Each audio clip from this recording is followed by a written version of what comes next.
Hi guys, it's Carol. How are ya?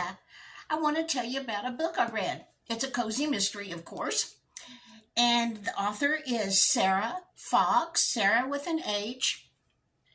My first name is Sarah, and half my life I've said my name is Sarah, no H. Anyway, the title is Six Sweets Under, again by Sarah Fox. The name of the series is A True Confections Mystery. I loved this book. It was so good. And the second one in the series came out this month. It's called Baking Spirits Bright, I believe. Baking Spirits Bright. Let me just read the blurb to you. Former actress Becca Ransom lived her dream in Hollywood for 7 years before returning to her hometown in Vermont. This print is so tiny, I'm having a hard time reading it. Known as the Venice of North America, Larch Haven has canals instead of roads, gondolas and other boats instead of cars, and charming cottages plucked from the pages of a fairy tale. It's also the home of Becca's newest passion, being a chocolatier at True Confections, the chocolate shop owned by her grandparents, Lolly and Pops. Well, Becca is tasting new flavors and reconnecting with old friends, including local cop Sawyer McGuire. The town is gearing up for the annual gondola races, which are popular with both residents and tourists, with one exception. Town curmudgeon Archie Smith is far more bitter than sweet, and he wants nothing more than to keep tourists away from Larch Haven. He's dead set on derailing this year's event and does his best to stir up trouble for the organizers, including Becca's grandfather.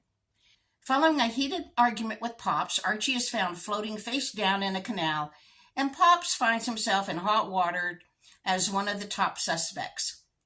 Becca's determined to temper the growing suspicions and clear her grandfather's name. But when the case heats up, she could be next on the chopping block. This was I really enjoyed this book. Really good, and I can hardly wait to read the next one, Baking Spirits Bright. She owns 2 cats that she rescued from a shelter. She has a boyfriend in Hollywood. But she wants to live in Vermont. She's had 7 years in Hollywood, and she's ready to go home and be a chocolatier at her grandparents' shop. And so you have to read it to see what happens with her and Justin. But anyway, she and her best friend lives there, her best friend from school. They decide that they are going to clear Pop's name.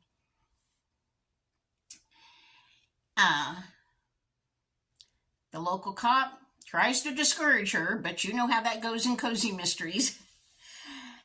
She almost gets herself in trouble.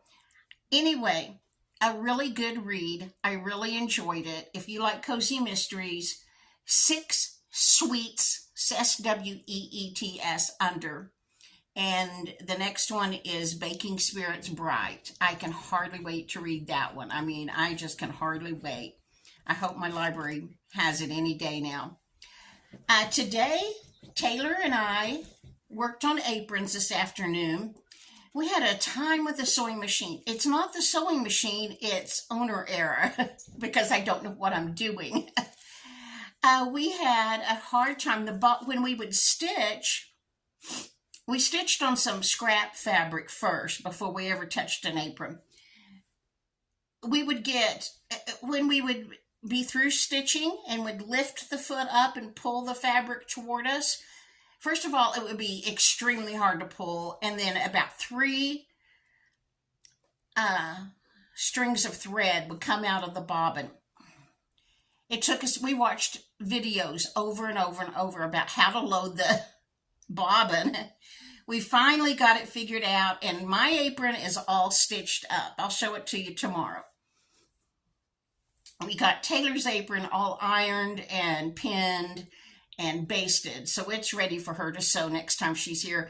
But after the trouble we had on the sewing machine, she asked me just to sew that one, and she will sew the strap and her apron strings. So I told her, okay, that's fine. um, Now that I've got mine made and I can see that it looks okay, these are very simple aprons. They're the only pretty thing about them is the fabric. And these are aprons meant to be used while you're cooking, not to be pretty or anything. And they're very plain. I mean, it's just a plain apron, but because of the Christmas print, I hope my family will enjoy them. After I've seen the one I made, I'll ask Casey if we need to make any adjustments measurement-wise before I cut out all the others, but I plan on getting them cut out tomorrow afternoon. So, getting this on this show on the road, I honestly thought that last Friday we would have a sewing day. I thought my daughter Becky would get here at 10. I thought we would just have an assembly line. You cut, you press, you sew. No, it didn't work out that way. First of all, my daughter got here at 10, and my son in Seattle and his girlfriend, my son told me that they would like to have aprons. I didn't have fabric for them, so my daughter took me to Hobby Lobby to get more fabric. That store needs more checkers. That's all I can say. The lines are always long. Anyway, we got home just in time to eat lunch, and then something had come up that my daughter had to be somewhere. She had to leave at 12:30, so she was gone. We hadn't even done a thing on an apron yet. My thinking that, we will kick these out on Friday. We will just, everybody pitch in and do a job, and we'll get these all stitched up. Because on Pinterest, it says it takes an hour to make an apron. The next one I make from start to finish, I'll time it and see how long it takes me, but an hour, it ain't even close. But that's okay. I'm having a good time, actually. I really am enjoying every step. I've enjoyed every step so far, so it's okay. All right, I'm going to go. This is all for tonight. 6 sweets under. I think you'll really enjoy this book, and the second one's got to be really good too. Oh, I'm sorry, got the hiccups now. Okay. I'll talk to you in tomorrow's video. Bye-bye. See you in the morning. Could I have a thumbs up, please? Please, please, please. Could I have a thumbs up? All right. I'll talk to you later. Bye.